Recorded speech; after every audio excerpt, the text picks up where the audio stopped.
Արձագանք։ Շնորհակալ եմ պարոն վարչապետ տեղեկատվության համար,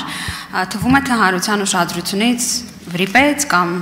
շատ չքննարկվեց նաև Մարգարայի անցակետի բացման հանգամանքը, ժամանակավոր բացման հանգամանքը, կարող է արդյոք սա որևէ չափավոր լավատեսություններ շնչել, արդեն իսկ զարգացող հայ-թուրքական հարաբերությունների կոնտեքստում,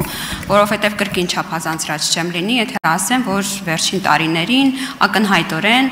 լավարկվել են հարաբերությունները, այն իմաստով, որ կան շփումներ, գուցե դրանք վերջնական արդյունքը կամ կանխատեսելի, մեզ համար կանխատեսելի արդյունք չեն տվել, բայց մի քանի դրվագ առանձին ինձ ամենայն դեպս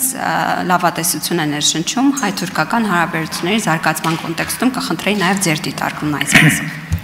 Շնորհակալ եմ, դե Մարգարայի անցակետը բացվել է սահմանային կետը Սիրիա հումանիտար օգնության Շարասյան անցման համար եւ այսքանով տեղի ունեցած աննախադեպ չէ, որովհետեւ նաև արդեն իսկ 2023 թվականին, եթե չեմ սխալվում, հունվարին նույնպես անցակետը բացվել է, որպեսզի Հայաստանի կառավարության կողմից ուղարկվող հումանիտար օգնությունը հասնի Թուրքիա երկրաշարժի գոտի եւ այդ առումով կարծում եմ իհարկե կարևոր իրադարձություն է, բայց նկատի ունեմ աննախադեպ չէ եւ ես չէի ուզենա մենք այդ իրադարձության իհարկե իրադարձությունը թերագնահատենք, բայց մյուս կողմից չէի ցանկանա, որ մեր գերագնահատենք, ուրիշ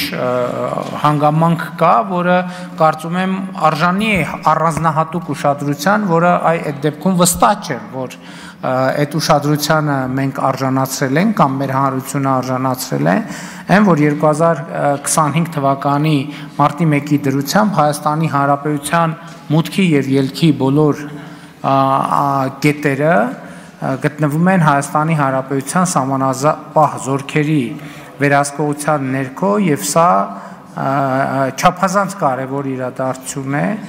եւ որը արժի ընդգծել եւ ես նաեւ այս առիթով ուզում եմ եւս մեկ անգամ շնորհակալություն հայտնել Ռուսաստանի Դաշնության